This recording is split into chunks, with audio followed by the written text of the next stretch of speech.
초록우 산어린이재단에 매달 소정의 금액을 후원하게 되었습니다. 이 모든 게 구독자, 시청자님 덕분입니다. 구독과 좋아요 감사합니다.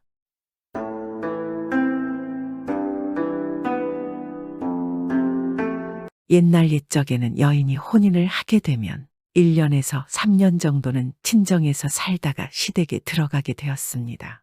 이것을 신행이라고 하였습니다. 그리고 이때 이 신부를 시댁으로 데려다주는 역할을 하는 신부 쪽 집안의 어른을 후행이라고 하였습니다. 대부분 이 후행의 역할은 신부의 아버지의 형제들이 하곤 하였습니다. 이 후행은 신부를 데리고 가서 집안의 체면을 세우는 역할을 하는 것입니다. 그러니 사돈댁에 가서 말과 행동을 삼가고 예의를 차리며 조심해야 했습니다.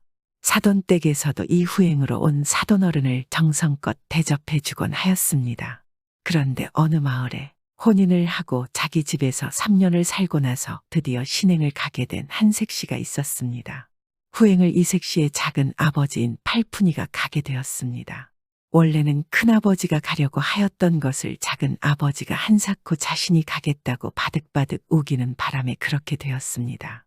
그런데 이 팔푼이가 워낙 생각도 없고 허례허식을 좋아하는 그런 사내였던 것입니다. 그래서 가족들은 걱정을 안 할 수가 없었습니다. 사돈댁에 가서 무슨 일을 저지를까 걱정입니다. 괜히 그럼 우리 귀한 조카 고된 시집살이를 하게 될까 겁나는데 그냥 큰오라버니가 가시면 안 되는 겁니까? 팔푼이는 모두들 자신을 걱정하자 속으로 본때를 보여주리라 다짐하였습니다. 그렇게 조카딸과 함께 사돈댁에 도착한 이 팔푼이는 잔뜩 허세를 부리고 거드름을 피우며 그 집 안으로 들어갔습니다. 안녕하시오. 사돈댁 계십니까? 그러니 이 팔푼이를 사돈 집에서 반갑게 맞아주었습니다.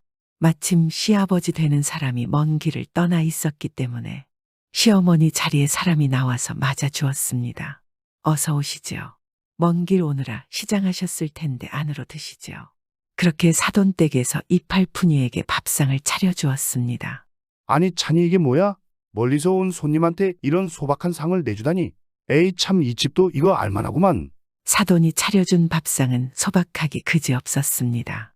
가짓수도 적고 양도 무척 작게 느껴졌습니다. 상다리가 부러지는 대접을 기대한 팔푼이는 몹시 실망하였습니다. 보아하니 이거 아주 인색한 집안이로구만. 우리 조카 이거 시집을 잘못 온 것 같은데. 그렇게 못마땅하게 생각하며 식사를 하기 시작하였습니다. 그리고 이윽고 날이 저물고 밤이 되었습니다. 온종일 사돈댁의 색시를 만나보기 위해 몰려왔던 사람들이 떠나가고 떠들썩하던 집안도 무슨 일이 있었냐는 듯 조용해졌습니다. 남의 집에 손님으로 온 이팔푼이는 할 일이 없으니 방 안 아랫목에 드러누워서 천장을 보고 있었습니다. 심심해라 잠자리가 바뀌니 잠도 안 오고 말이야. 이럴 때 딱 약주 한잔하고 잠들면 아주 좋을 텐데 이거 바깥 사돈 양반이 없으니 같이 대적할 사람도 없고 아이 참 심심하다. 그때 마침 부엌에서 뭔가 맛있는 냄새가 나기 시작했습니다. 이거 아까부터 무슨 냄새지? 아이 맛있는 냄새가 나는데. 이 팔푼이는 코를 쿵쿵거리며 어느새 부엌 근처로 다가가고 있었습니다. 부엌에는 막 음식을 만든 안사돈 어른이 나와서 방으로 들어갔습니다. 이 팔푼이는 부엌 안으로 몰래 들어갔습니다. 부엌에는 정말 많은 음식들이 차곡차곡 채반마다 담겨져 있었습니다. 이 팔푼이는 그것들을 보며 군침을 꿀꺽 삼켰습니다. 모르겠다. 일단 먹고 보자. 아 이거 어차피 나 주려고 만든 것들일 테니 상관없지 않은가? 그렇게 팔푼이는 체면이고 뭐고 다 내팽개쳐버리고 덥석덥석 음식들을 집어먹기 시작했습니다. 누가 부엌에 다시 돌아오기 전에 배를 채우려고 허겁지겁 먹어댔습니다. 그리고는 마침 옆에 놓여져 있던 술병을 들어 술병째로 벌컥벌컥 마셔댔습니다. 과연 이 맛이로구나. 아이고 좋아. 이제야 살겠다. 이 팔푼이는 너무나 맛있게 술과 음식들을 먹어댔습니다. 아유 배야 너무 급하게 먹었나 갑자기 큰일이 급해졌습니다. 팔푼이는 황급히 부엌을 나와서 측간을 찾았습니다. 하지만 남의 집에서 그것도 어두운 밤에 측간을 찾는 것은 쉬운 일이 아니었습니다. 급하게 측간을 더듬고 찾다가 결국 찾지 못하고 팔푼이가 바지에 실례를 하게 돼버렸습니다. 아니 이럴 수가. 내가 이 나이에 바지에 실수를 하다니. 그것도 사돈댁에서 이런 변이 있나? 팔푼이는 가슴이 철렁 내려앉고 머릿속이 아득해져 갔습니다. 만일 이것을 사돈댁 식구들이 알게 되면 망신 중에 개망신이었습니다. 귀한 조카딸의 시댁 생활의 먹구름이 아니라 아주 재앙을 가져다 놓는 장본인이 자신이 될 것이란 생각에 팔푼이는 황급히 방법을 찾기 시작했습니다. 그때였습니다. 그런 팔푼이의 눈의 어둠 속에서 자신을 보고 있는 웬 개가 눈에 띄었습니다. 그리고 이 팔푼이의 머리에 비상한 책략이 떠올랐습니다. 이 팔푼이는 황급히 바지를 벗어서 그 개를 데려다가 자기 바지에 묻은 변을 핥아먹도록 하였습니다. 그런데 마침 그 구린내를 맡고 달려온 이웃집 개가 나타나니 이 사돈댁 개가 그 이웃집 개와 팔푼이의 바지를 두고 한바탕 싸움을 벌였습니다. 그러더니 이웃집 개가 결국 이 사돈댁 개를 이기고 그 바지를 물고 홀랑 도망가 버리고 말았습니다. 그러니 엎친 데 덮친 격이었습니다. 벌거벗은 채 바지를 찾으러 나갈 수도 없었고 참으로 큰일이었습니다. 팔푼이는 그래도 머리를 써본다고는 밤이 더 깊어지기를 기다렸다가 몰래 안방 문을 살짝 열고 방 안에 벗어둔 바지 하나를 훔쳐냈습니다. 그런데 훔쳐도 하필이면 안사돈의 고쟁이를 훔치고 말았습니다. 하지만 그래도 그거로 어찌어찌 대충 몸을 가릴 수 있었으니 다행이었습니다. 꼴은 말이 아니었지만 어떻게 잘하면 티나지 않게 넘어갈 수 있을 듯 하였습니다. 그렇게 밤을 잘 넘긴 팔푼이는 다음날 아침, 차려진 아침 밥상을 보고는 깜짝 놀랐습니다. 음식은 저녁상과는 다르게 상다리가 부러지게 차려져 있었고 그 음식들을 담은 그릇들도 아주 비싸고 훌륭한 그릇들이었습니다. 팔푼이는 도자기나 그릇을 보는 눈이 있는 사내였습니다. 그런 그가 보기에도 그 그릇들은 아주 귀하고 값나가는 그릇들이었습니다. 어이구 세상에 이거 100년이나 된 거 아니야? 이 귀한 그릇들을 봐라. 이런 그릇들을 가지고 여기에다가 매일 맛있는 음식을 담아서 먹으면 임금이 부럽지 않겠구나. 그렇게 그릇들을 탐을 낸 팔푼이는 자기도 모르게 작은 그릇 너덟 개를 상투 위에 덮어 올려두고 그 위에 갓을 써서 감쪽같이 숨겼습니다. 이 정도 그릇이 사라진 것은 아마도 꿈에도 모를 것이다. 아이고 아주 잘 왔구나. 잘 왔소. 후행으로 오길 아주 잘했소. 내 이런 귀한 그릇을 공으로 얻다니. 그런데 팔푼이의 생각과는 다르게 시간이 지난 후 이 사돈댁은 난리가 났습니다. 아니 집안에 도둑이 들었나 봅니다. 그것도 아주 고약한 변태인 듯한데 아주 큰일이네요. 안사돈의 고쟁이가 사라진 데다가 귀한 그릇들까지 너덟 개가 사라지니 집안의 하인들도 의심을 받게 되고 온 집안 식구들이 도둑을 잡아야 한다고 아주 난리가 났습니다. 그런데 이때 마침 신랑의 할아버지가 이팔푼이가 있는 사랑방으로 들어왔습니다. 갑자기 찾아온 어른 때문에 팔푼이는 당황했지만 그래도 예를 차려야 한다고 생각했습니다. 그러니 팔푼이가 연배가 훨씬 아래이니 먼저 엎드려 절을 하였는데 이게 웬일입니까?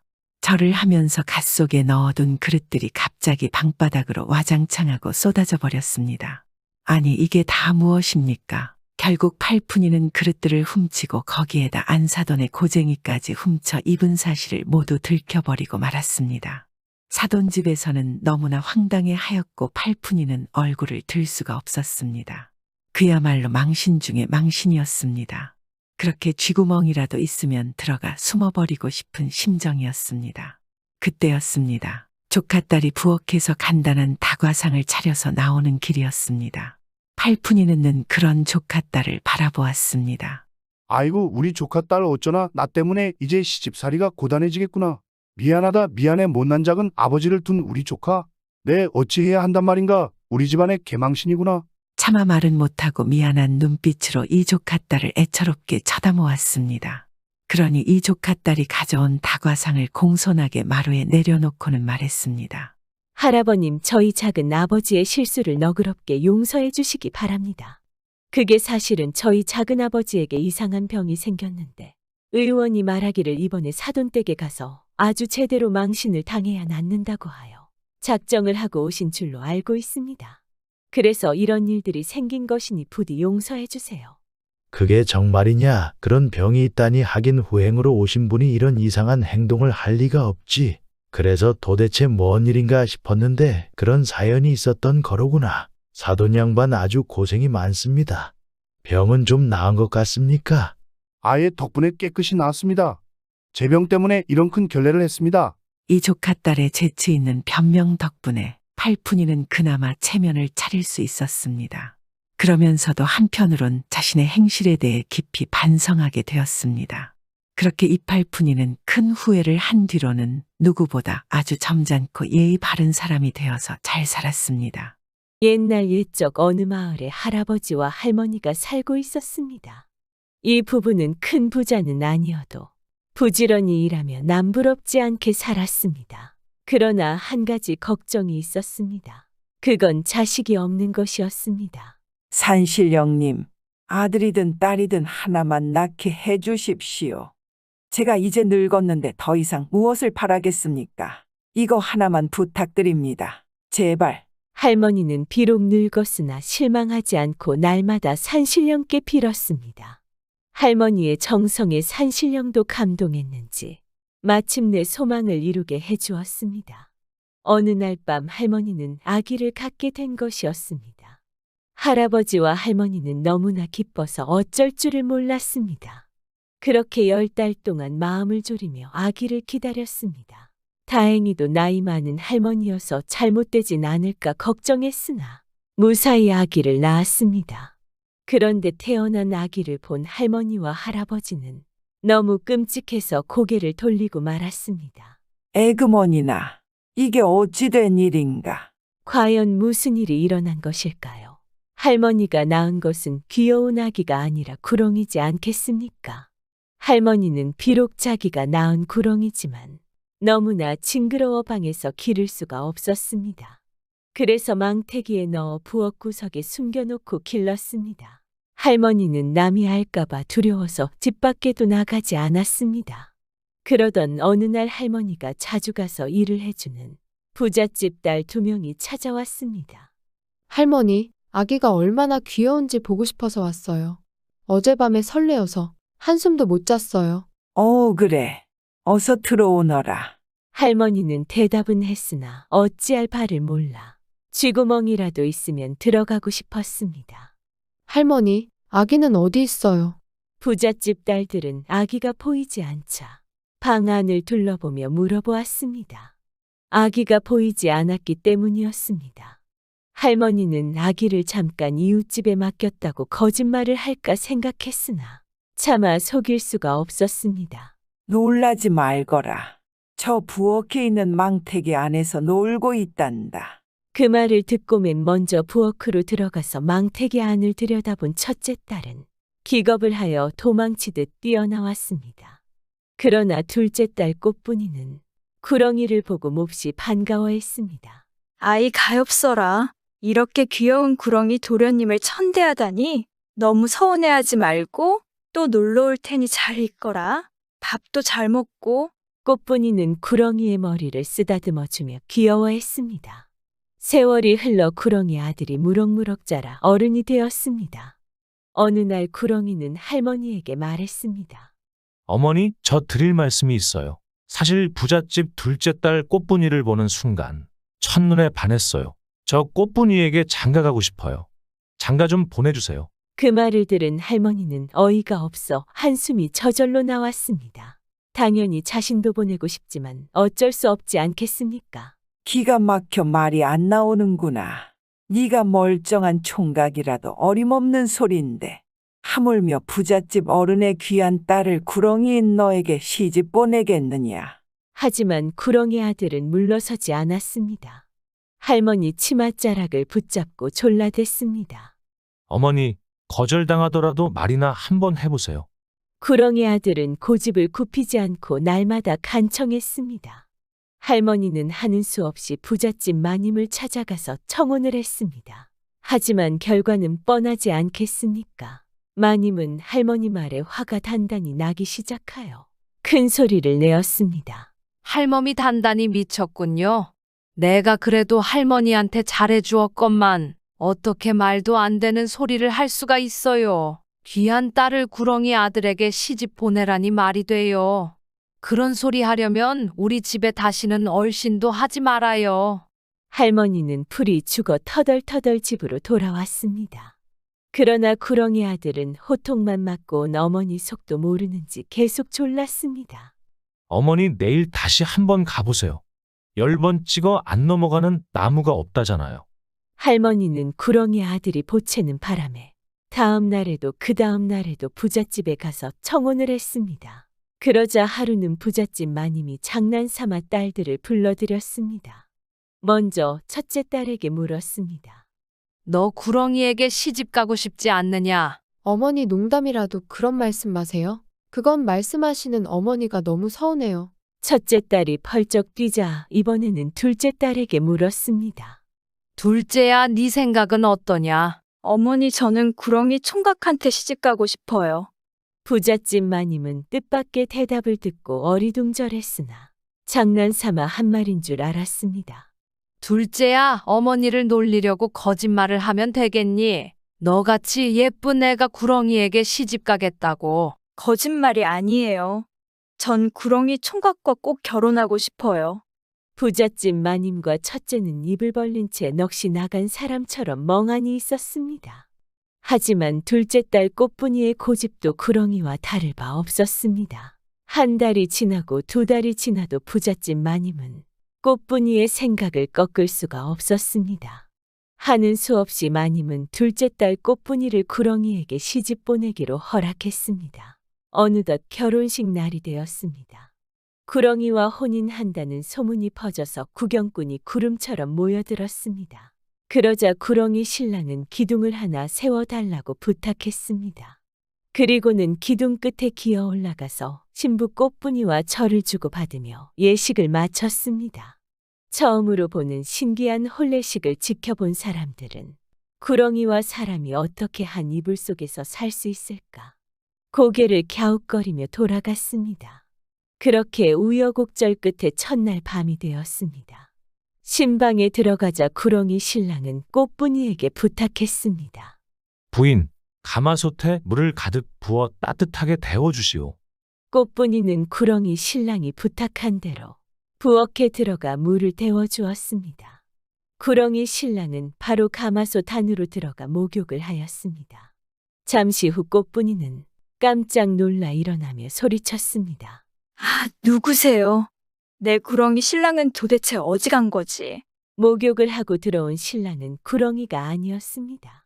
키가 훤칠하고 얼굴이 잘생긴 청년이었습니다. 그러자 잘생긴 청년이 꽃분이를 보며 말했습니다. 놀라지 마세요. 구렁이 신랑이 바로 저랍니다. 자세한 이야기를 해드릴 테니 자리에 앉으세요. 늠름한 구렁이 신랑은 넋을 잃고 서 있는 꽃분이의 손을 어루만지며 말했습니다. 나는 원래 하늘나라 왕자 석삼이입니다. 잘못을 저질러 벌을 받아 구렁이가 되어 땅 위 세상으로 왔습니다. 밤에는 허물을 벗고 사람이 되지만 날이 밝으면 다시 구렁이가 된답니다. 하지만 100일이 지나면 나는 완전한 사람이 되어 당신과 평생 동안 살 수 있습니다. 그때까지는 절대 비밀로 해주세요. 부탁입니다. 꽃분이는 사람이 된 구렁이 신랑의 부탁대로 아무에게도 말하지 않았습니다. 그러나 비밀은 오래가지 못했습니다. 구렁이에게 시집 보낸 것을 안타깝게 여겨 딸이 사는 모습을 몰래 지켜보던 친정어머니 측 마님에게 그만 들키고 만 것이었습니다. 날이 밝자 마님은 꽃분이를 찾아와 야단을 쳤습니다. 구렁이 신랑은 어디에 두고 외간 남자와 한 방에 있다니 도대체 어떻게 된 거냐? 비록 구렁이라도 내 신랑이라는 것을 명심해라. 다시 그런 일 있으면 용서하지 않겠다. 알겠느냐? 어머니 잘못했어요. 근데 사실은 말이에요. 하지만 꽃분이는 어머니를 속일 수 없어 비밀을 털어놓고 말았습니다. 꽃분이가 약속을 어기자 구렁이 신랑은 밤이 되어도 사람이 되지 않았습니다. 그러나 구렁이 신랑은 꽃분이가 자신이 구렁이인데도 시집온 착한 마음씨와 자신에 대한 지극정성의 마음이 흔들려 다시는 약속을 어기지 않는다는 꽃분이의 다짐을 받은 다음 허물을 벗고 진짜 사람이 되었습니다. 그렇게 아침에 잘생긴 신랑 석삼이가 꽃분이 방에서 나오자 온 마을에 소문이 퍼져서 모두들 놀라고 신기하여 야단법석이었습니다. 그러나 꽃분이의 언니는 좋은 신랑감을 둘째에게 빼앗겼다고 배를 꽁꽁 앓았습니다. 어느 날 구렁이 신랑 석삼이는 과거를 보러 서울로 떠나게 되었습니다. 석삼이는 사람이 될 때 벗은 구렁이 허물을 꽃분이에게 주며 말했습니다. 내가 과거에 급제하여 돌아올 때까지 이 허물을 잘 보관해 주세요. 만약에 이 허물이 없어지면 나는 집에 돌아올 수 없게 되니까요. 석삼이는 꽃분이에게 신신당부를 하고 집을 떠났습니다. 꽃분이는 소중한 구렁이 허물을 장롱 속 깊숙이 넣어 두었으나 혹시 도둑이 들까 걱정되어 마음이 놓이지 않았습니다. 그래서 복주머니에 넣어서 늘 치마끈에 매달고 다녔습니다. 하루는 언니가 놀러 왔다가 꽃분이의 치마끈에 찬 복주머니를 보고 물었습니다. 꽃분아, 복주머니에 무엇이 들었기에 늘 차고 다니니? 값비싼 보석인 모양이지. 아니야, 언니. 아무것도 아니야. 꽃분이가 보여주지 않자 더 궁금해진 언니는 와락 달려들어 복주머니를 빼앗아가서 풀어보았습니다. 아니, 이게 뭐야? 어이구, 징그러워. 구렁이 허물이 나오자 언니는 기겁을 하여 화롯불 속에 던져버렸습니다. 안 돼. 타버리면 안 된단 말이야. 꽃분이가 다급히 집어내려 했지만 구렁이 허물은 이미 활활 타버린 뒤였습니다. 이를 어쩌면 좋단 말인가? 꽃분이는 땅을 치며 통곡했습니다. 그 후 과거를 보러 간 구렁이 신랑 석삼이는 한 달이 지나고 두 달이 지나도 돌아오지 않았습니다. 다시 한 해가 가고 두 해가 지났지만 아무런 소식조차 없었습니다. 기다리다 지친 꽃분이는 석삼이를 찾아 나서기로 마음먹었습니다. 그러나 여자의 몸으로 혼자서 먼 길을 간다는 건 어려운 일이었습니다. 꽃분이는 궁리 끝에 머리를 빡빡 깎아 스님으로 변장했습니다. 그리고 손에 염주와 목탁을 들고 길을 나서니 영락없는 스님이었습니다. 꽃분이는 석삼이가 과거를 보러 간 서울로 올라갔습니다. 여기저기를 돌아다니며 알아보던 끝에 과거를 보던 한 선비가 갑자기 머리를 감싸고 온몸을 떨다가 미친 듯이 산속으로 달려갔다는 소문을 들었습니다. 꽃분이는 석삼이가 틀림없다고 생각하였습니다. 허물이 타는 순간 괴로움을 이기지 못해 그랬을 거야. 꽃분이는 산속으로 들어가 석삼이를 찾아 헤맸습니다. 계속 한없이 찾아 헤매도 아무도 안 보이는 것이었습니다. 그렇게 정처 없이 헤매다가 멀리서 멧돼지 한 마리를 발견하였습니다. 멧돼지는 칡뿌리를 캐고 있었습니다. 멧돼지야, 멧돼지야. 키가 훤칠하고 얼굴이 잘생긴 우리 서방님을 보았니?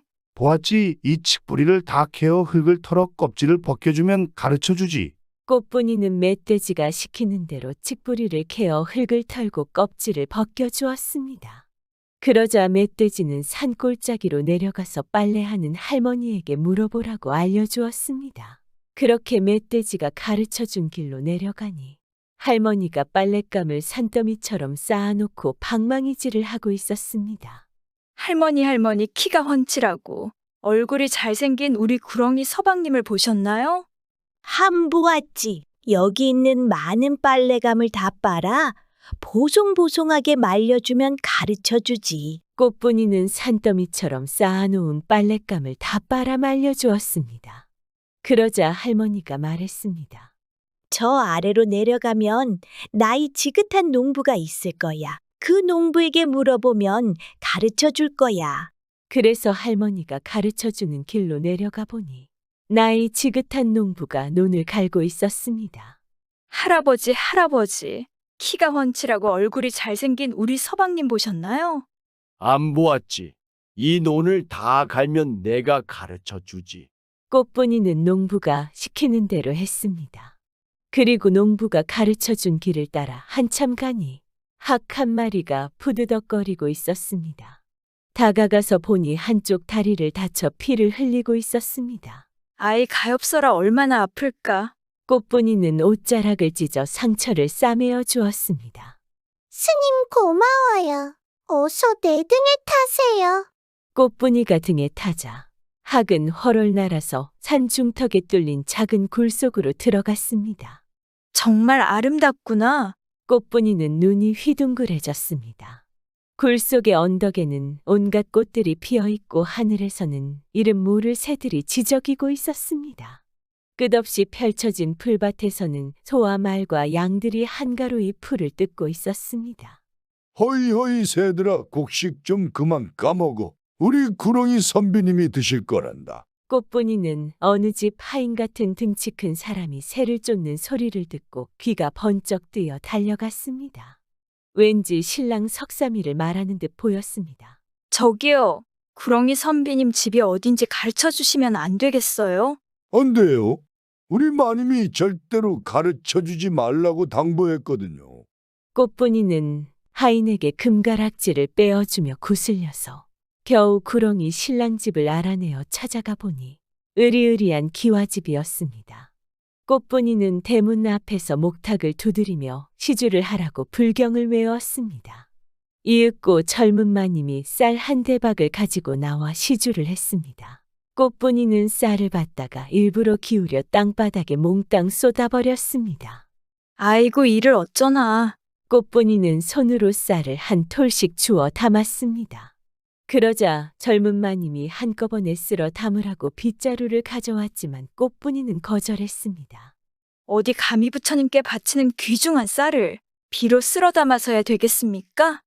꽃분이는 일부러 시간을 끌어 날이 어두워지면 하룻밤 묵으면서 구렁이 신랑을 만나보려는 속셈이었습니다. 꽃분이가 흩어진 쌀을 한 톨씩 주워 담다 보니 날이 저물었습니다. 꽃분이는 젊은 마님에게 청하여 기와집 한 채에서 묵게 되었습니다. 꽃분이는 잠이 오지 않아 마루에 앉아 밝은 달을 쳐다보며 석삼이 생각에 잠겨 있었습니다. 그런데 저쪽 사랑채에서 노랫소리가 은은히 들려왔습니다. 노래를 들은 꽃분이는 눈물을 흘렸습니다. 온갖 고생을 하며 찾아 나선 그리운 신랑의 목소리이지 않겠습니까? 꽃분이는 구렁이 신랑 석삼이의 노래에 대답이라도 하듯이 노래를 불렀습니다.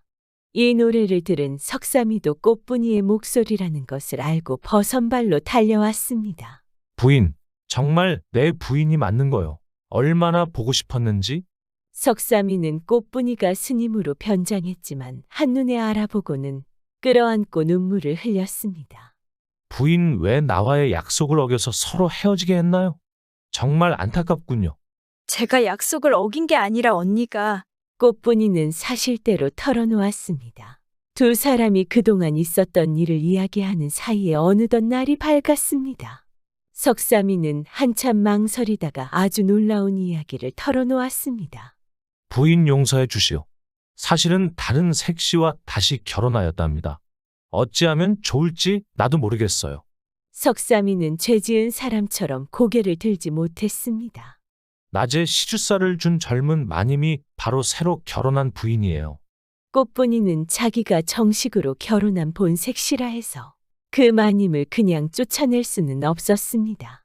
마님과 단둘이 만나 의논한 끝에 둘이서 내기를 하여 이기는 사람이 구렁이 선비하고 살기로 약속을 했습니다. 먼저 남학신을 신고 산골짜기 물을 물동에 가득 길어오는 내기를 했습니다. 그러나 둘이 똑같이 물 한 방울도 흘리지 않고 길어와서 판가름이 나지 않아 다시 겨루기로 했습니다. 그래서 마지막으로 아주 어려운 시합을 내걸었습니다. 산속에 들어가서 살아있는 호랑이의 눈썹을 하나 뽑아 오기로 했습니다. 꽃분이는 바로 호랑이들이 있는 산속으로 들어갔습니다. 산속을 여기저기 헤매다녔으나 호랑이는 보이지 않고 저 멀리서 오막살이 한 채가 보였습니다. 꽃분이는 호랑이가 있는 곳을 물어보려고 안으로 들어갔습니다. 방에서는 나이 지긋한 할머니가 있었습니다. 할머니, 어디 가면 호랑이를 만날 수 있나요? 젊은 처녀가 호랑이를 만나서 뭘 하려고 그러시오. 저는 호랑이 눈썹을 하나 뽑아 가야만 합니다. 할머니 제발 도와주십시오. 꽃분이는 할머니 앞에 무릎을 꿇고 앉아 애원하듯이 말했습니다. 안타까운 사연이네. 너무 걱정하지 말게. 당신은 참 운이 좋은 사람이군. 보다시피 나는 늙어도 눈썹이 많이 있다네. 무슨 말인지 알겠나?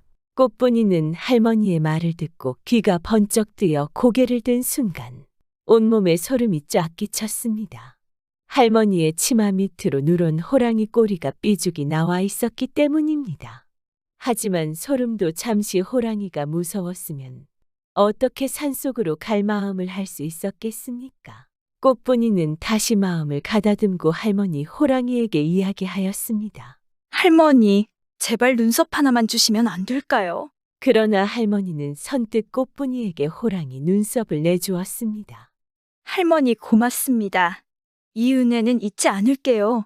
그렇게 꽃분이는 호랑이 눈썹을 손에 꼭 쥐고 돌아왔습니다. 그러나 꽃분이를 본 마님은 깜짝 놀라고 말았습니다. 당연히 산속으로 호랑이 눈썹을 가지러 간 꽃분이가 돌아오지 못할 것이라 생각하고 안심을 한 상태였기 때문이었습니다. 그래서 일부러 호랑이를 찾아 산속으로 가지도 않았습니다. 마님은 꽃분이의 용기에 더 이상 석삼이 곁에 있을 수 없다고 생각하며 조용히 물러날 수밖에 없었습니다. 결국 꽃분이는 석삼이와 다시 살게 되었고 하루하루 즐겁게 잘 살았다고 합니다.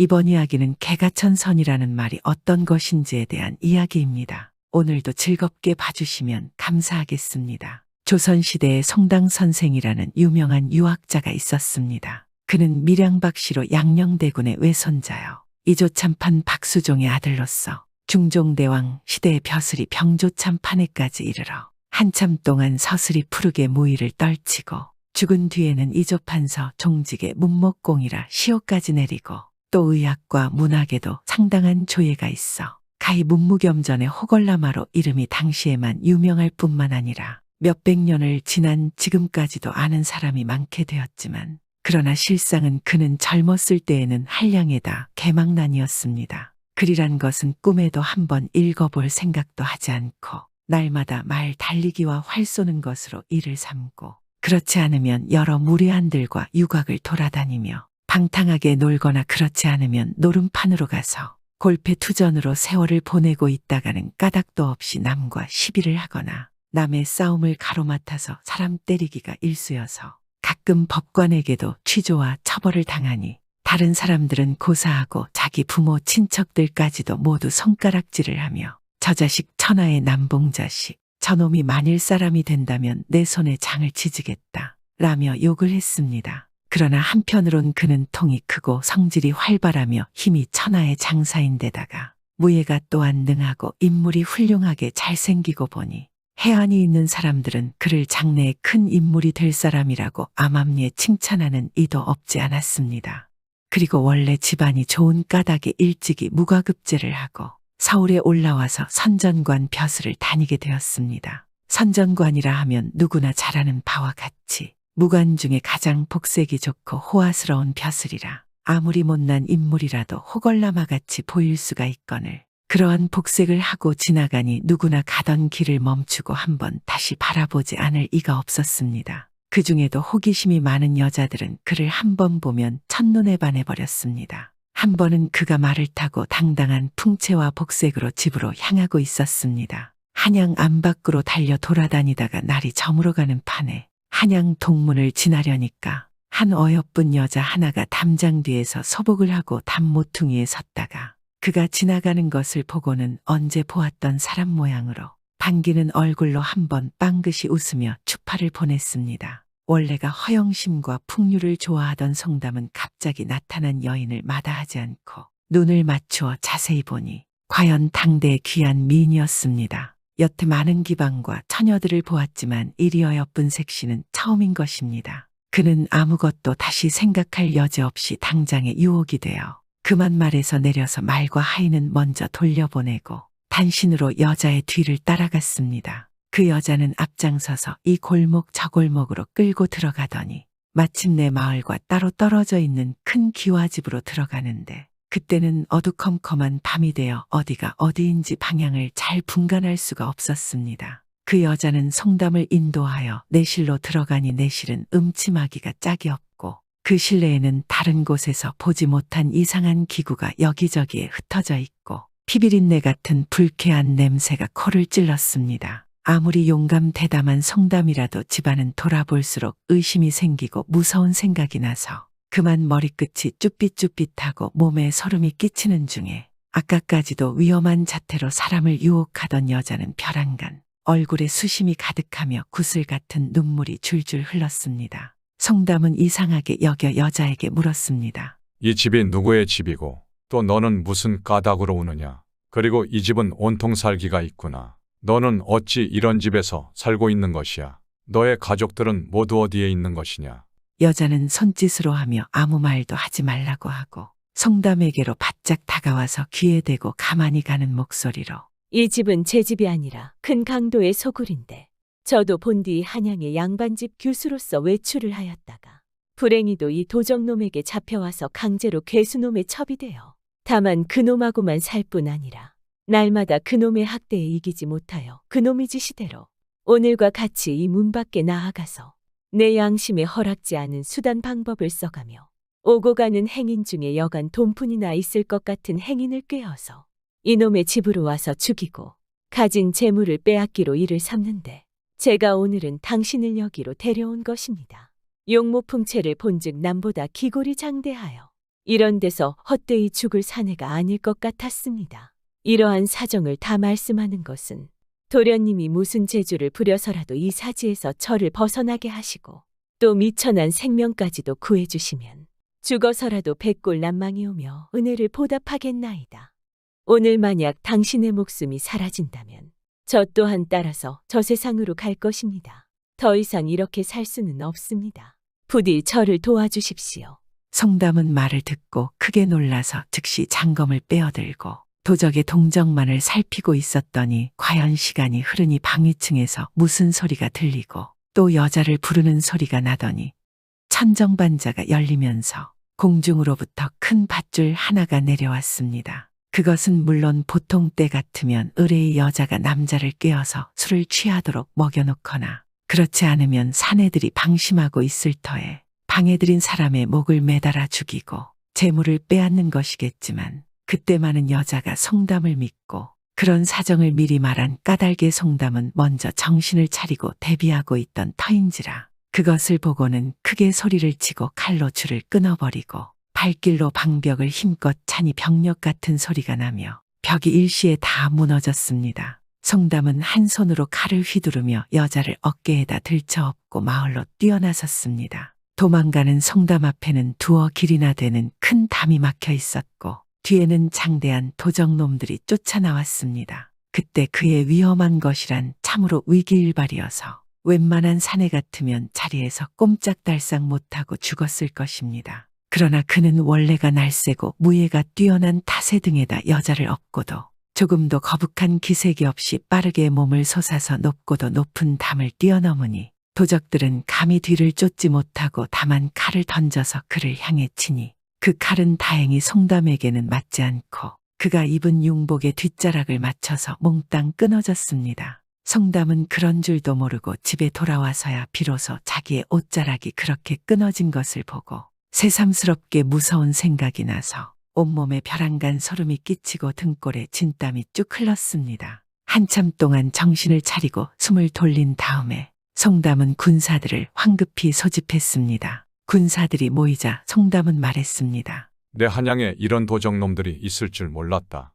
어찌 임금님이 사시는 이곳에 이런 흉악한 놈들이 있는 것인가. 내 이놈들을 모두 잡아들여라. 그리고 만약에 반항을 한다면 망설임 없이 모두 처치하거라. 그러니 군사들은 빠르게 움직여서 한양의 사대문을 지키고 도적대 놈들을 잡으러 다녔습니다. 하루도 안 걸려서 도적대를 다 잡아들였습니다. 그리고 도적대의 소굴에서 억울하게 죽은 많은 사람들의 유골을 발견했습니다. 그리고 놈들이 빼앗은 많은 재물 또한 모두 회수했습니다. 잡혀온 도적대 놈들에게 송담은 말했습니다. 내 이놈들 아무리 살기가 힘이 들지언정 사람의 목숨을 해하다니.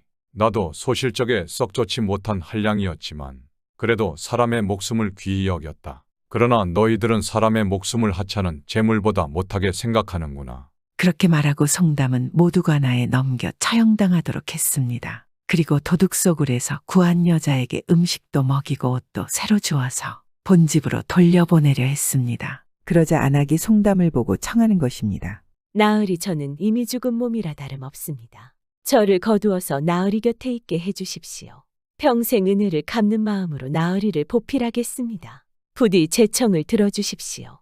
안악의 말에 송담은 뭔가를 생각했습니다. 예전 같으면 이렇게 어여쁜 색시를 첩으로 두었을 것인데 송담은 그러지 않았습니다. 아니요. 당신은 부모님이 기다리는 집으로 가시오. 얼마나 많은 시간 동안 당신을 기다리고 있지 않겠소. 그리고 집에 가서는 이곳에 있던 어떤 이야기도 하지 마시오. 그리고 좋은 배필을 만나 혼인하여 잘 사시오. 송담은 그렇게 여자를 본가로 돌려보냈습니다. 자기도 그 길로 선전관을 사직한 다음에 고향인 경상북도 선산으로 돌아가서 다시 글 공부를 하기로 크게 결심하고 맹서하여 당시 마을에서 학자로서 유명한 신당 정봉 선생의 문화에 가서 무릎을 꿇고 열심히 공부하니 불과 3년 만에 방탕호협하던 송담의 기질이 변하여 침착하고 온유하게 되고 따라서 학문도 가히 괄목상대하여 크게 진취되어 필경 큰 유학자가 되고 또 그는 평생에 자기의 앉은 자리 옆에다 전날 도적의 칼에 맞아 찢어진 융복을 걸어두고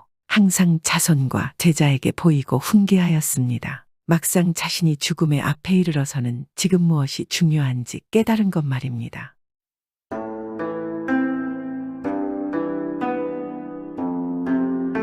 옛날 옛적 권력이 하늘을 찌르는 한 대감이 살고 있었습니다. 그 아들 또한 임금의 신의를 얻으며 높은 관직에 있으니 조정은 이 부자의 소나기에 들어있는 것이나 마찬가지였습니다. 이 부자는 대궐같이 화려한 집에 온갖 재물과 곡식이 쌓여 있었습니다. 하지만 이 모든 것을 다 갖춘 대감에게는 딸이 하나 있었는데 자신이 정하여 준 혼처를 마다하고 자신이 사랑하게 된 선비와 혼인하겠다며 집안의 불화를 일으키고 말았습니다. 그 선비는 바로 칠복이었는데 조실부모하여 집안 사정은 매우 어렵고 살아온 인생이 외롭고 기구한 사람으로 빈털터리에 외톨이나 다름이 없었습니다. 그러나 부모의 반대에도 불구하고 대감의 딸 꽃분이는 자신의 뜻을 굽히지 않고 선비 칠복이와 혼례를 치르게 되었습니다. 가난한 칠복이는 염치 없이 처가살이를 시작하게 되었는데 장인과 장모가 그를 무시하고 박대하니 집안의 종들마저도 그를 은근히 무시하기 시작하였습니다. 다만 그의 아내 꽃분이만이 그의 학식과 심성을 알아보고 존중하고 받들었으며 사위로서 조그마한 대접도 받지 못하는 처가살이를 하는 칠복이에게 늘 미안한 마음을 가지고 살아가고 있었습니다. 칠복이는 매일같이 저녁에 나가면 아침에 들어오고 아침에 나가면 저녁에 들어오면서 집안에 있는 시간은 매우 적었습니다. 미운 털이 제대로 박혀버린 그가 집 안으로 돌아올 때면 장인과 장모 앞을 감히 지나가지 못하고 작은 쪽문을 통해 재빨리 안에 꽃분이가 있는 사랑방으로 향했습니다. 꽃분이는 그런 남편 칠복이가 안쓰러워 언제나 문에 기대 칠복이를 기다리고 있다가 그를 모시고 방으로 올라갔으며 여종을 대신해 직접 밥상을 준비하였습니다. 하지만 집안에서 하도 구박을 주는 처지라 나물 몇 접시만 반찬으로 내놓을 수밖에 없었습니다. 서방님, 찬이 나물 몇 가지라 정말 죄송해요. 어머니께서 아직 저에 대한 미움이 가시지 않으신 것 같아요. 저 때문에 이렇게 귀한 서방님이 이런 천대를 받게 되다니 정말 속상해요. 하지만 칠복이는 꽃분이가 차려준 밥과 찬을 맛있게 먹으며 이야기하였습니다. 부인, 그런 말씀하지 마시오.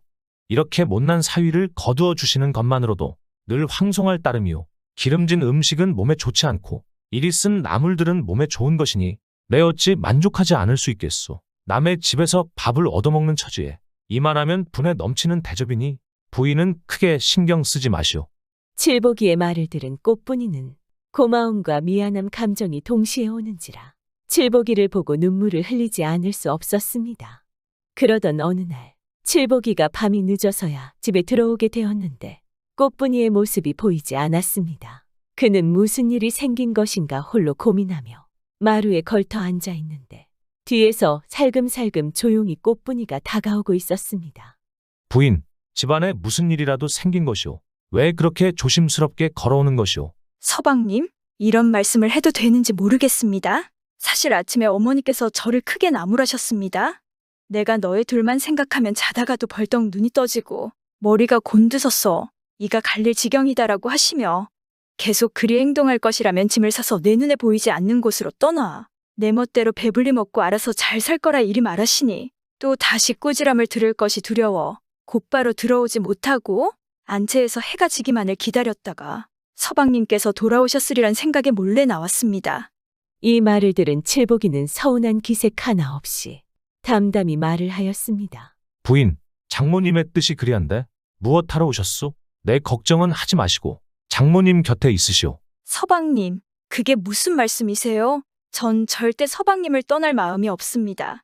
그리고는 잠시 후 여종이 음식을 차려 저녁밥을 들고 오자 내가 여기 있다는 사실을 누구에게도 이야기해서는 안 된다. 혹여 다른 사람들이 이 사실을 알게 된다면 너에게 책임을 물을 것이다. 하며 꽃분이는 여종에게 신신당부하였습니다.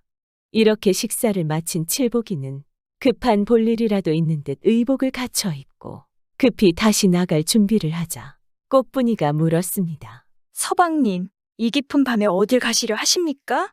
칠복이는 아내의 두 손을 꼭 잡고 진지한 표정으로 이야기하였습니다.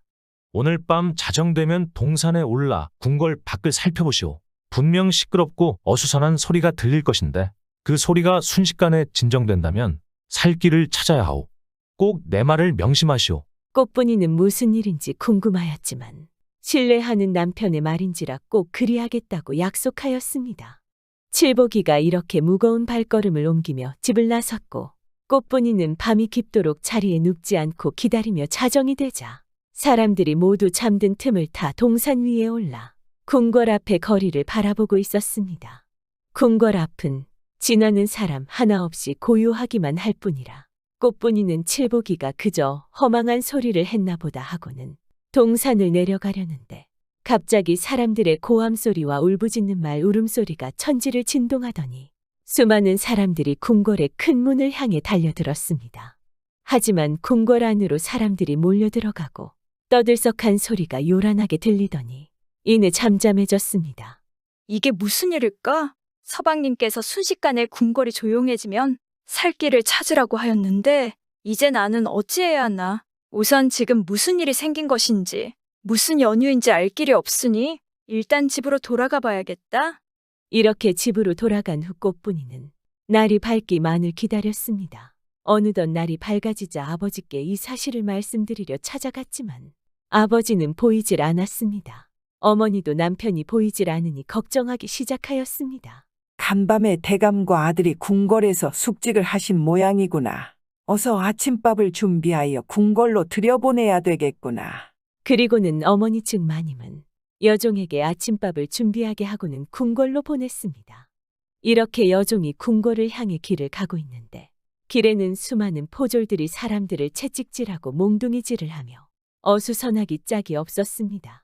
하지만 여종은 대감의 권력을 익히 알고 있는지라 크게 개의치 않고 당당하게 거침없이 들어가려 하였습니다.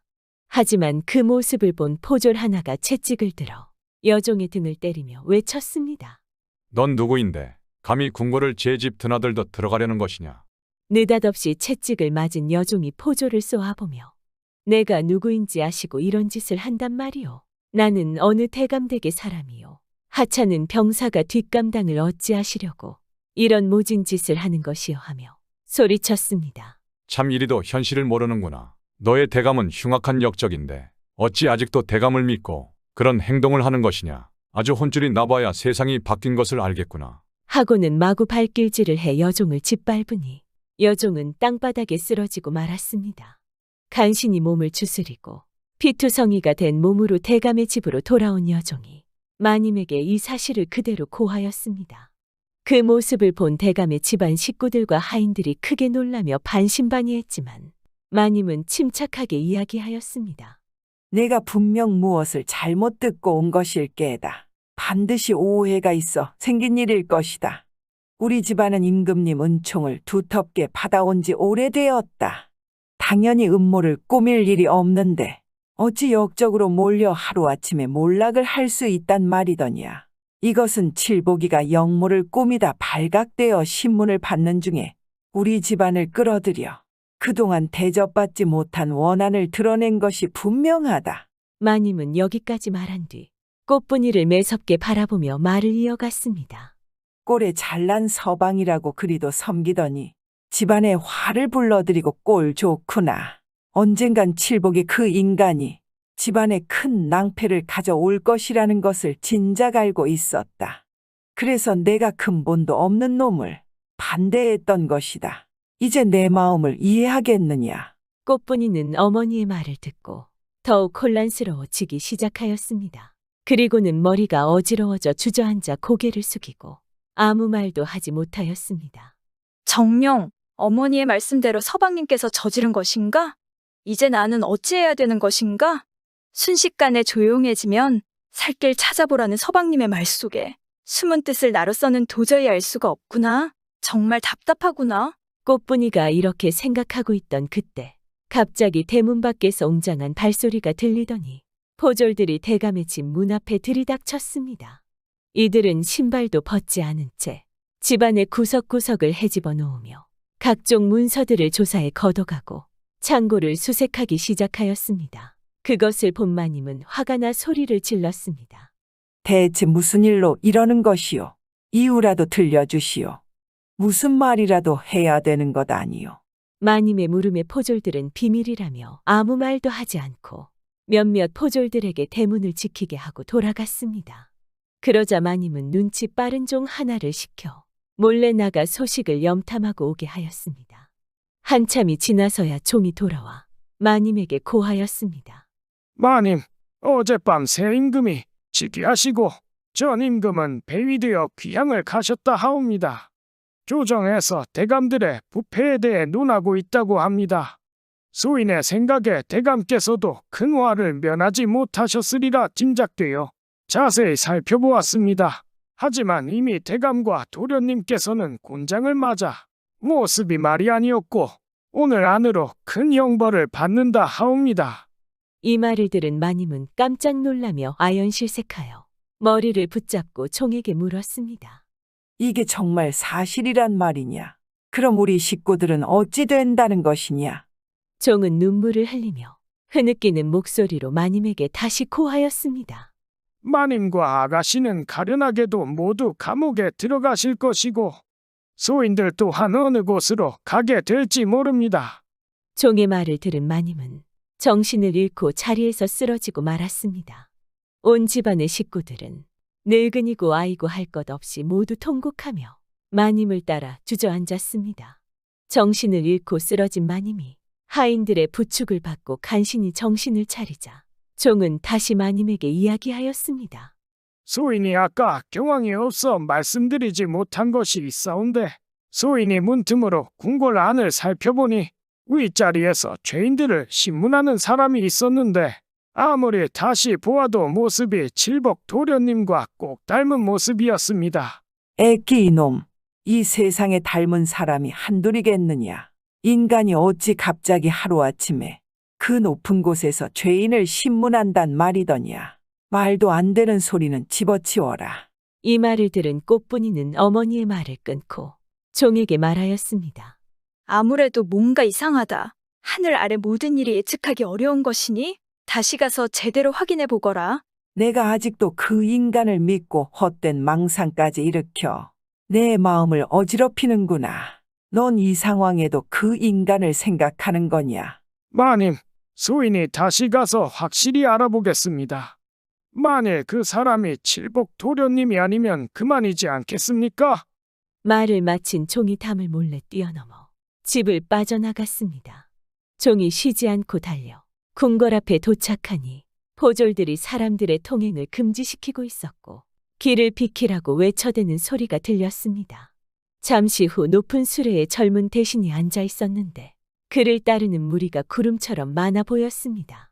종이 자신의 눈을 비비고 또 비비고를 반복하며 대신의 얼굴을 살펴보니 자신의 집에서 처가살이하던 칠복이가 분명하였습니다. 그 뒤 칠복이는 수레에 내려 여러 포졸들을 거느리고 궁궐 안으로 들어갔습니다. 그분이 누구신가 확인하기 위해 종이 사람들을 통제하던 포졸에게 물으니 바로 병조판서 칠복이었던 것이었습니다. 그 말을 들은 종은 한 가닥 희망이라도 생긴 듯 기쁜 얼굴로 집에 돌아와 마님에게 급히 고하였습니다. 그러자 마님이 꽃분이의 두 손을 잡으며 부드러운 얼굴로 이야기하였습니다. 참, 내가 늙긴 늙었구나. 내 귀인을 알아보지 못하고 한결같이 냉대를 하였으니 내 이 두 눈을 찔러 사죄하여야겠구나. 그러나 지금 재앙이 눈썹에 불이 붙은 듯 임박했으니 가련한 내 아버지와 오라비를 구해줄 사람이 없다면 필시 한 칼에 목숨을 잃게 될 것이다. 낳고 길러준 은혜를 생각하여 우리가 박대한 허물을 내가 용서해 준다면 마른 뼈에 새살이 돋고 얼어붙은 풀뿌리에도 다시 따뜻한 봄이 찾아올 것이 아니냐.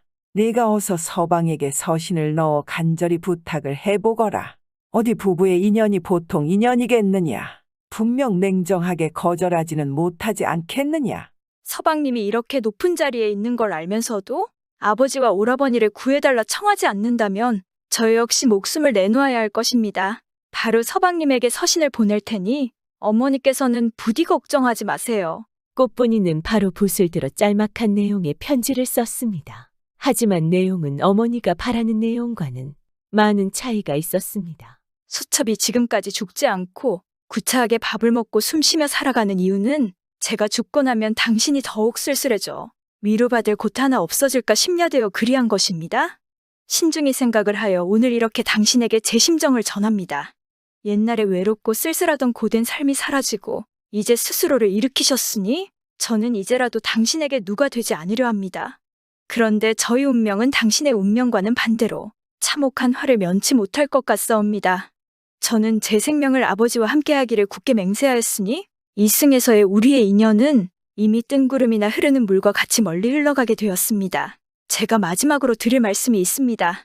항상 가난했던 자신을 잊지 마시고 더 높은 자리에 오르시더라도 고달프게 걸어다니던 시절을 기억하십시오. 비단 옷을 입고 다니더라도 솜옷 입던 추운 겨울날을 잊지 마시고 항상 아프지 말며 백성들에게 존경받는 서방님이 되시길 진심으로 응원하겠습니다. 이렇게 눈물을 흘리며 글을 마친 꽃분이는 종에게 편지를 주며 서방님에게 빨리 전하라 명하였습니다. 관아에서 의젓이 앉아 이를 보던 칠복이는 천천히 아내의 편지를 읽으며 내용을 정독하더니 이내 감격하여 눈물을 흘리기 시작하였습니다. 그는 다음 날 바로 임금 앞에 엎드려 아뢰었습니다. 아뢰옵건대 소신의 모든 직위를 내놓겠사오니 부디 저의 조강지처를 살려주시옵소서. 임금이 눈물로 호소하는 칠복이에게 까닭을 묻자 칠복이는 그간의 모든 일을 하나하나 빠짐없이 아뢰었습니다.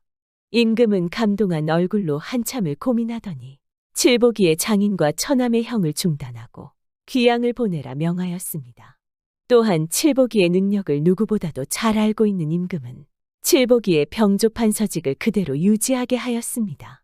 그 후 칠복이는 백성들의 고충을 잘 이해하며 하나하나 악의 무리들을 처단하기 시작하였고 온 백성들은 그를 존경하지 않을 수 없었습니다. 또한 칠복이는 자신에게 모질게 했던 장모를 용서하고 꽃분이와 함께 장모님을 모시고 행복하게 살았습니다.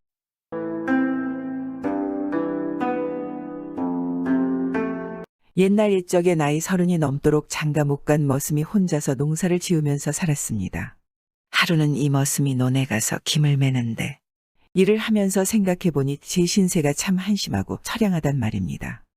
허리가 휘어지도록 일을 해도 가을 거지를 해놓으면 땅 주인들이 반 넘어 걷어가 버리니 남는 게 없고 그러니 해마다 살림은 쪼들리고 게다가 가난해서 장가도 못 가고 사는 처지를 생각하니 절로 한숨이 나오거든 말입니다. 그래서 혼잣말로 중얼거렸습니다. 이 농사지어서 누구랑 같이 먹고 사나? 하고 흥얼흥얼 신세 한탄을 했습니다. 그랬더니 어디서 나랑 같이 먹고 살지 하는 소리가 들리지 뭡니까? 사방을 둘레둘레 둘러보아도 아무도 없는데 그 참 이상하다 하고 한 번 더 중얼거렸습니다. 이 농사지어서 누구랑 같이 먹고 사나? 했더니 또 나랑 같이 먹고 살지 한단 말입니다. 도대체 누가 숨어서 그러나 하고 소리 나는 쪽으로 가봤습니다.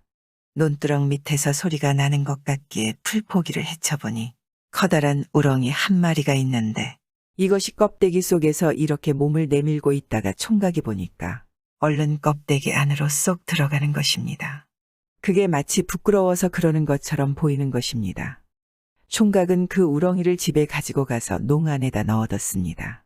그래놓고 그 이튿날 논의를 하다가 점심을 먹으려고 집에 와보니까 글쎄 방 안에 김이 무럭무럭 나는 밥이 한 상 잘 차려져 있지 뭡니까. 머슴이 아직까지 이렇게 정성 들여 차려놓은 밥상을 받아본 적이 없는지라 꼭단 세상에 온 기분입니다. 뭐가 뭔지 정신이 하나도 없으면서 배가 고프던 참이라 마파람에게는 감추듯 먹어치웠습니다. 그런데 그 다음 날 논일을 하다가 점심을 먹으러 집에 와보니 어제와 똑같이 밥이 한 상 잘 차려져 있단 말입니다. 그 다음 날도 또 그러는 것입니다. 대체 누가 나 없는 사이에 밥상을 차려놓는단 말인가? 총각은 하도 궁금해서 그 다음 날은 일하러 가는 척하고 나갔다가 다시 들어와 부엌 구석에 키를 뒤집어 쓰고 숨어 있었습니다. 그랬더니 점심때가 되니까 방 안에서 고은색 씨가 살금살금 나오는 것입니다. 참 선녀같이 고은색 씨인데 이색 씨가 부엌에 나와서 뭘 뚝딱 하더니 눈 깜짝할 사이에 밥을 한 상 떡 차려서 방 안으로 들어가는 겁니다. 문구멍으로 들여다보니까 색 씨가 밥상을 방 안에 갖다 놓고 농 안으로 들어가려고 한단 말입니다. 아, 저 색 씨가 바로 우렁이 속에서 나온 색 씨로구나. 총각은 앞뒤 재고 말고 할 겨를도 없이 얼른 방 안으로 들어가서 농 안으로 들어가려고 하는 색 씨를 꼭 붙잡았습니다. 거기 들어가지 말고 나랑 같이 삽시다. 그러니까 색 씨는 참 난처한 듯이 사정사정을 하는 것입니다. 애당초 이 댁에 몸을 의탁하기로 작정하고 왔으니 때가 되면 무엇을 망설이겠습니까? 저는 천상의 선녀인데 남편을 여위고 수절하고 있는 중입니다. 그렇지만 천상에서 남편을 여윈 지 100년이 지나야 혼인을 해야 되는 법이 있기에 아직 때가 되지 않았으니 며칠만 기다려 주십시오. 때가 차지 않고 같이 살게 되면 반드시 슬픈 이별이 있을 것입니다. 그러나 마나 총각은 한사코 색 씨를 잡고 놓아주지를 않았습니다. 못 보았다면 모를까. 이왕의 모습을 본 다음에야 이 고운 색 씨를 농 안에 들여보내고는 한시도 못 살 것 같단 말입니다. 치맛자락을 틀어주고 놓아주지를 않으니 어떻게 하겠습니까? 할 수 없이 색 씨는 그날부터 머슴하고 같이 살기로 했습니다. 이렇게 해서 총각은 세상에서 둘도 없을 것 같이 고운 색 씨를 아내로 맞아 살게 됐습니다. 꿈 같은 일이 생시에 벌어졌으니 자다가도 좋아서 싱글벙글 웃는 판입니다. 그러니 일하는 것도 재미가 절로 나서 전보다 더 부지런히 일을 했습니다. 그렇게 살다가 하루는 들일을 하는데 일거리가 좀 많았던 모점심 때가 되어도 일이 많이 남아있어서 조금만 더 하자 하다가 해가 기울도록 집에 못 갔습니다. 집에서 기다리던 색시는 점심밥을 차려놓고 한참을 기다려도 남편이 오지 않으니까 걱정이 돼서 점심을 가지고 들에 나갔습니다. 가다 보니 저쪽에서 사람들이 한 무리를 지어 오는 것입니다. 물렀거라 섰거라 개 물러섰거라 하고 떠들썩하는 소리가 요란하거든 말입니다. 하필이면 그때 고을원에 행차가 올 게 뭐겠습니까? 색시는 얼른 길 아래로 내려가 풀덤불 속에 가만히 숨어 있었습니다. 그런데 지나가던 고을원이 보니까 저 아래 풀덤불 속에 환하게 오색빛이 비치거든 말입니다. 원이 행차를 멈추게 하고는 이방더러 분부를 하는 것입니다. 냉큼 저 아래 풀덤불 속에 무엇이 있는지 가보고 오너라. 그래서 이방의 색시가 숨어있는 풀덤불로 어기적 다가갔습니다. 원에게 잡혀가면 큰일이란 말입니다. 색시는 신고 있던 신 한 짝을 벗어주면서 부탁이니 이것을 가지고 가서 사또께 이것밖에 없더라고 하십시오. 하고 사정을 했습니다.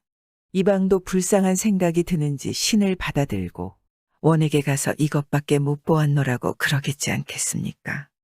그런데 원은 아직도 빛이 비친다고 하면서 다시가 보라지 뭡니까? 이방 할 수 없이 다시 어기적 색시한테 와서 어쩔 도리가 없으니 같이 가자고 그러거든 말입니다. 색시가 이번에는 끼고 있던 은가락지를 벗어주면서 이것밖에 없더라고 말해달라고 부탁을 했습니다. 이방이 그 은가락지를 원에게 갖다 바치며 이것밖에 없더라고 하니 원이 화를 버럭 내면서 이놈아, 신이 있고 가락지가 있으면 틀림없이 사람이 있을 터인데 냉큼 데려오지 않고 뭘 하느냐? 하고 호통을 쳤습니다. 이방이 겁을 잔뜩 집어먹고 색시한테 가서 도저히 안 되겠소. 내 모가지가 달아날 판이니 어서 갑시다. 하고 색시를 잡아 끌고 원에게 데려갔습니다. 원이 색시를 보더니 색시의 뛰어난 미모에 그만 입이 해벌어져서 가마에 태워가지고 가는 것입니다. 예전에는 원님의 권세가 막강해서 이렇게 아녀자를 잡아가도 어찌할 방도가 없었습니다. 하필이면 이 색시가 이런 나쁜 원님한테 잡혀간 것입니다. 남편이 들에서 기다리고 있으니 부디 보내달라고 색시가 아무리 사정을 해도 안 되는 것입니다. 이렇게 해서 색시는 관아로 잡혀가고 말았습니다. 남편은 그것도 모르고 해가 다 기울어서야 집에 돌아왔습니다. 와보니 아내가 없어졌거든 말입니다. 정신이 하나도 없어서 이리 뛰고 저리 뛰면서 찾아봤지만 관에 잡혀간 아내를 찾을 길이 있겠습니까? 이리저리 수소문을 한 끝에 아내가 고을 원에게 잡혀갔다는 걸 알았습니다. 그때서야 때가 차지 않고 같이 살면 슬픈 이별이 있을 것이라고 한 색시의 말이 생각나서 가슴을 치며 뉘우쳤지만 이제 와서 뉘우친들 무슨 소용이 있겠습니까? 그날부터 남편은 날마다 관아의 높은 담 밖을 서성거리며 아내를 애타게 찾았습니다. 그러다가 포졸들에게 잡히면 죽도록 매를 맞지만 그 다음 날이면 엉금엉금 기어서라도 담 밖에 와서 아내를 찾았습니다. 그렇게 몇 달을 두고 아내를 부르며 통곡하던 남편은 그만 죽고 말았습니다. 죽은 남편은 한 마리 파랑새가 되어 날마다 아내가 사는 관아의 뜰을 돌며 애처롭게 울었습니다. 우렁이 색시도 남편 생각에 시름시름 앓다가 얼마 안 있어 죽었고 마을 사람들은 그 뒤로 파랑새 2마리가 한시도 떨어지지 않고 같이 날아다니는 모습을 날마다 보게 되었다는 그런 슬픈 이야기입니다. 항상 살아가면서 때란 게 있습니다. 너무 서두르거나 아니면 너무 느긋하면 때를 놓칠 때가 있습니다. 아마 사람의 관계도 이 이야기처럼 닷때가 있지 않을까요? 구독은 공짜입니다.